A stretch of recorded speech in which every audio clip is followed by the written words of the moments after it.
আপনি যদি একাডেমিক পড়াশোনা বন্ধ করে দিতেন তাহলে কি আপনি না খেয়ে মারা যেতেন বা আপনার লাইফ কি ধ্বংস হয়ে যেত? এরকম প্রশ্নের একটা সুন্দর উত্তর আপনি পেয়ে যাবেন যদি আপনি খেয়াল করেন আপনার সেই বন্ধুটির দিকে যে পড়াশোনার চাপ সহ্য করতে না পেরে অথবা আর্থিক সমস্যার কারণে পড়াশোনা চালিয়ে যেতে না পেরে ছোটখাটো ব্যবসা বা মেকানিক্যাল কোনো কাজের সাথে যুক্ত হয়ে আজ অনেকটাই প্রতিষ্ঠিত। আসসালামু আলাইকুম everyone, this is Raihan Ahmed, welcome to my another video. আপনি কি জানেন কারা বেকার? যারা পড়াশোনা করে তারাই বেকার।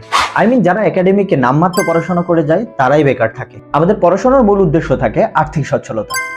পড়াশোনা শেষে কোনো একটা কাজে যুক্ত হওয়ার জন্য বেশ খানিকটা সময় কিন্তু আমাদের প্রস্তুতি নেওয়ার জন্য ব্যয় করতে হয়। আচ্ছা, এই প্রস্তুতিটা কি পড়াশোনার পাশাপাশি নেওয়া জানা?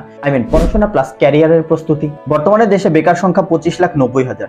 2023 সালের শেষে যার গড় ছিল 24,70,000। এর মানে গত বছরের তুলনায় দেশে এখন বেকারের সংখ্যা বেশি। আচ্ছা, বেকার বেড়েছে কেন কেউ কি একবার ভেবে দেখেছি? পড়াশোনা শেষ করে আমরা যখন চাকরির জন্য যাই তখন আমাদের এক্সপিরিয়েন্স খোঁজা হয়, কিন্তু 25-26 বছর পড়াশোনার পাশাপাশি আমরা তো চাকরি বা অন্য কোনো কাজের জন্য প্রস্তুতি নেই না বা সুযোগ পাই না। প্রত্যেকটা মানুষের ইচ্ছা থাকে সে পড়াশোনা শেষ করে এটা করবে ওটা করবে, কিন্তু এই ইচ্ছেটা খুবই ক্ষণস্থায়ী হয়। এর কারণটা কি?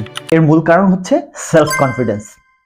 নিজেদের স্বপ্নগুলো বাস্তবায়ন করার আগে কখনোই তা আমরা উপলব্ধি করতে পারি না, বুঝতে পারি না আমাদের স্বপ্নগুলো আসলেই কতটা বাস্তবিক, যার ফলস্বরূপ দেখা যায় একটা সময় শেষে আমরা অস্থিরতার মধ্যে সময় পার করি। আচ্ছা, পড়াশোনার পাশাপাশি কি এমন সিস্টেম বিল্ড আপ করা যেত না যেখানে আমরা পড়াশোনার পাশাপাশি প্র্যাকটিক্যালি আমাদের ক্যারিয়ার সম্পর্কে নিজেদেরকে আগে থেকে প্রস্তুত করতে পারি? আমরা যদি রিসেন্ট একটা বিষয় লক্ষ্য করি যে স্কুল, কলেজ এবং মাদ্রাসার ছোট ছোট শিক্ষার্থীগুলো কোনো রকম ট্রাফিক ট্রেনিং ছাড়াই কত সুন্দরভাবে ট্রাফিক পুলিশের দায়িত্ব পালন করছে।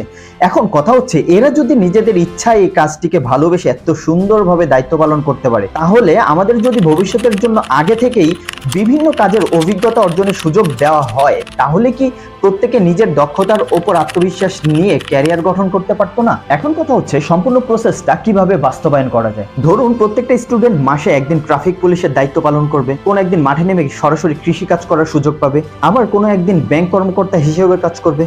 এমনভাবে সবগুলো বিষয় শিক্ষার্থীদের সাথে সরাসরি অর্জনের সুযোগ করে দেওয়ার ব্যবস্থা একাডেমিক পড়াশোনার সাথেই থাকতে হবে। সম্পূর্ণ সিস্টেমটা হতে হবে একাডেমিক্যালি। সম্পূর্ণ ভিডিওটা যদি আমি সামারি করি, তাহলে আমি আপনাকে বোঝাতে চেয়েছি যে আমরা এমন একটা এডুকেশন সিস্টেম চাই যেখানে আমি পড়াশোনাও করব, আমার ক্যারিয়ারও বিল্ড আপ করব। আমরা যদি প্রত্যেকে পার্সোনালি ডেভেলপ হতে পারি তাহলেই তো দেশ এগিয়ে যাবে। এতক্ষণ ধরে আমি যতগুলো বিষয় আলোচনা করেছি তার সম্পূর্ণই ছিল আমার নিজস্ব চিন্তা ভাবনা থেকে। আপনিও চাইলে আপনার মতামত শেয়ার করতে পারেন। থ্যাংক ইউ সো মাচ সম্পূর্ণ ভিডিওটি দেখার জন্য। সুস্থ থাকবেন, ভালো থাকবেন, আর দেশ সংস্কারের কাজে নিজেকে নিয়োজিত রাখার জন্য অনুরোধ রইল। আল্লাহ হাফেজ।